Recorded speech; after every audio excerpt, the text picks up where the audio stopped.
I got up Easter morning, 1994, and I went to the store. Then I went home. Then I picked up my wife and kids and went down to this place where we were having Easter dinner. We heard on the news that there was someone missing at the store that I was at. So someone said to me, "Geez, you ought to call the sheriff's department." I said, "Why?" I said, "All I was there is bought 2 packs there and left." "Well, at least let them know you were there." I said, "Yeah, I can do that." So I did. They sent the cop down, take my statement. So I thought that was the end of it. That phone call I made changed the entire course of my life. I became a suspect in the kidnapping of Heidi Allen, and they also involved my brother. The witnesses said that they saw a van. I had a van. I guess that's the reason why I became a suspect. They arrested me and my brother. We got indicted. We went to jail. I spent 10 days in the county. We ended up going to 2 separate trials. My brother's trial was first, and he was convicted. Gary Thibodeau, who sits in Clinton Correctional Facility in northern New York, doesn't even look like the man convicted of kidnapping Heidi Allen 20 years ago. But he remembers the moment the jury's verdict was delivered. I couldn't believe it. They just came back. Just 15 minutes ago, they said there's no evidence against them, Your Honor. Then my trial came up, and I was found not guilty. When my brother was in jail, there was these 2 inmates that allegedly said that he confessed to him and said that he kidnapped Heidi Allen. That's what they used against him in the trial, was those 2 inmates. My brother has been in there since 1995 in prison. He had nothing to do with this, and neither did I. I have been trying to tell this story for years. He has always maintained his innocence, but after years of rejected appeals, Gary Thibodeau had lost hope. Then this girl, Tonya, come forward a couple of years ago saying that she knew who did this. 2006, I was at my girlfriend's house.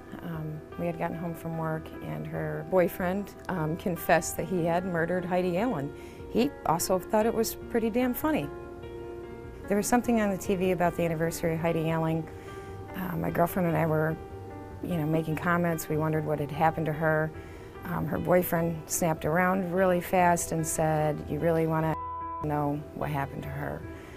We said, "Sure," and he went in to tell us that he had walked into the store, and he said he grabbed her like this. He said, and then he laughed. He had like this really deep, hearty laugh to him, and he said that the one man had gone in the store before him to distract her. He went into the other door to grab her and dragged her out of the store. Heidi was beating the crap out of him in the back of the van. They were having a hard time getting her under control. Finally, they had gotten her under control. And then he said that they had beat her with whatever they could find in the garage, wrapped her up, took her across the road, and he said that he started laughing. And he said that he hit the thicket, and the thicket was really thick.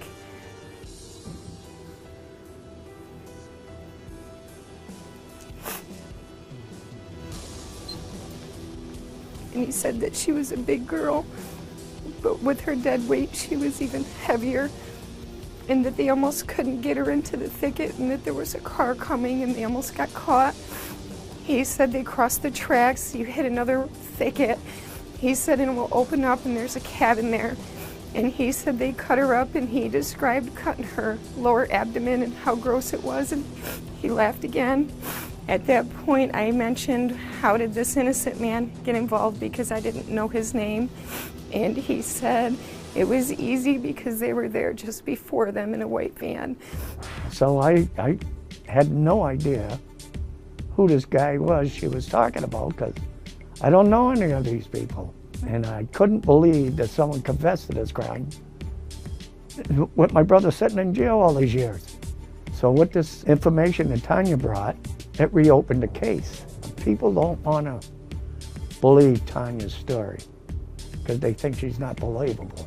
So she's willing to take a lie detector test to prove that this man confessed, and I want to take a test to prove that I did not commit this crime.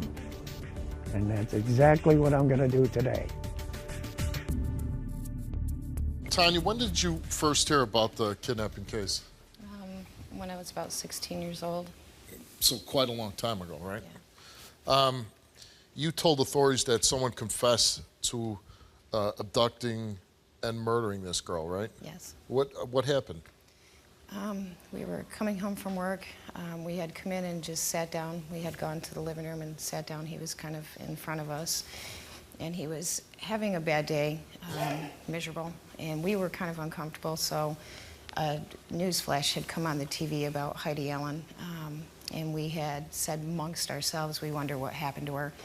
And out of the blue, he snapped around and he said, "You want to know what happened to her?" And we were like, yeah. And who is this guy to you that's telling you this? He wasn't anything to me. It was my girlfriend's boyfriend at the time. Okay. And he just proceeded to tell us that he and two other men had gone to the store early in the morning. He described where they parked the vehicle between both of the doors. They left a driver in the car. The back doors were open. And then one of them had went into the front to distract her. There was another side door that come behind the counter where she worked. And when he had distracted her, he went in and grabbed her. And he said, "I grabbed her like this."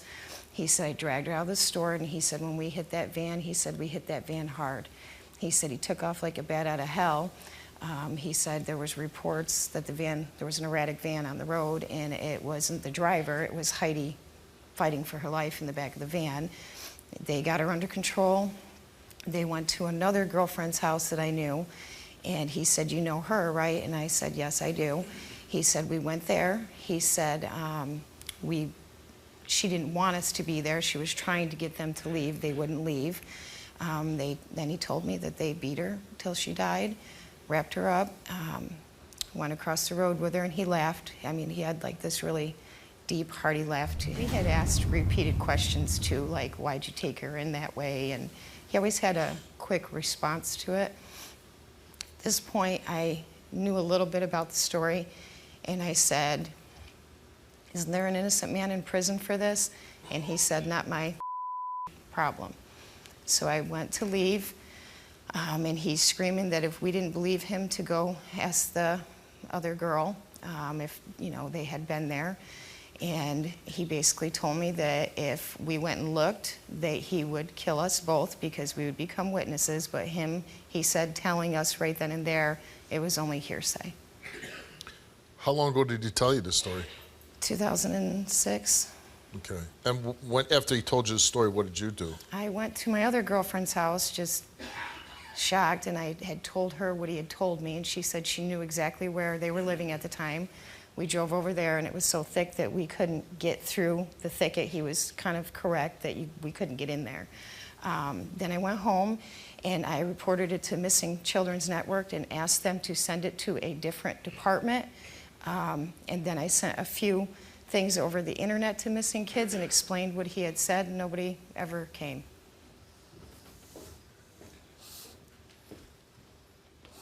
Hi, Steve. How you doing, Richard?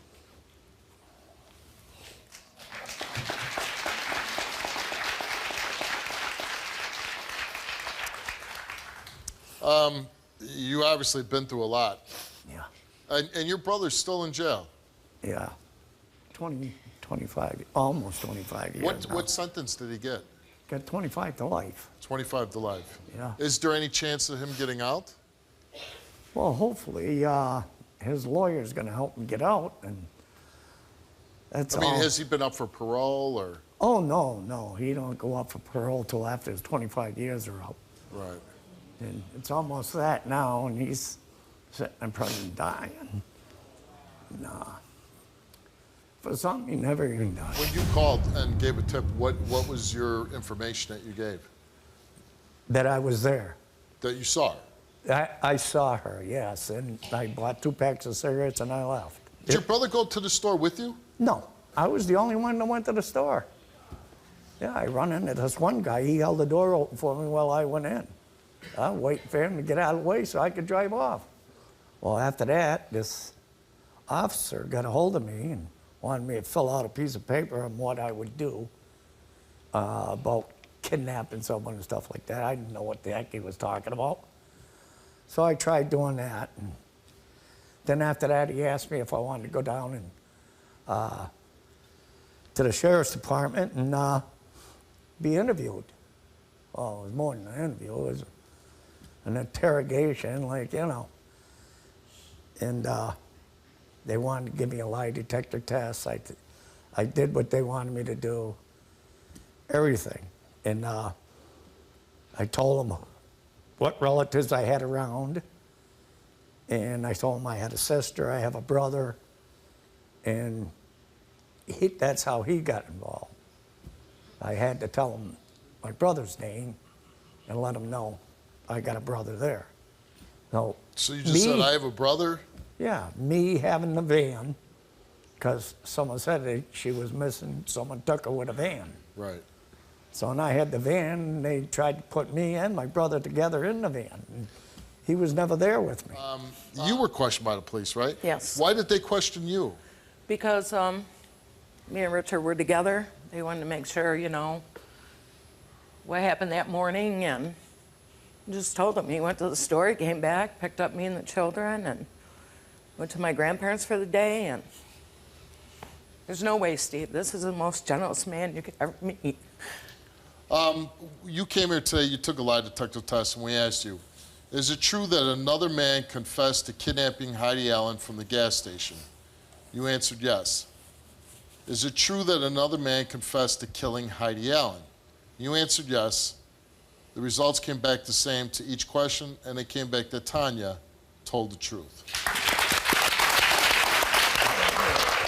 We asked you, did you participate in any way in Heidi Allen's disappearance? You answered no. Did your brother Gary participate with you in any way in Heidi Allen's disappearance? You answered no.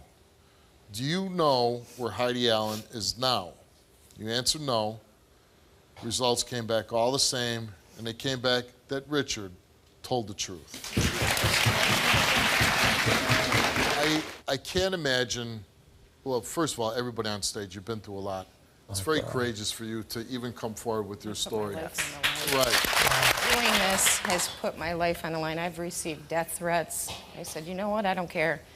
He's worth it. They've already took my husband, and I'm gonna bring Gary home. And I hope that when you go back home, that somebody will look at this, somebody get involved, somebody investigate this crime more, and I hope that someday your brother comes home to you. Well, thank you for coming on. I'm gonna have yeah, and I hope it works out for you. I hope so. Thanks for coming on. I called you, Steve, for help because I watch your show all the time. Somebody's going to watch this and say, you know what, she was brave enough to do that, I can do that too. Can you relate to this story? Go to www.stevewilkos.com to get my help.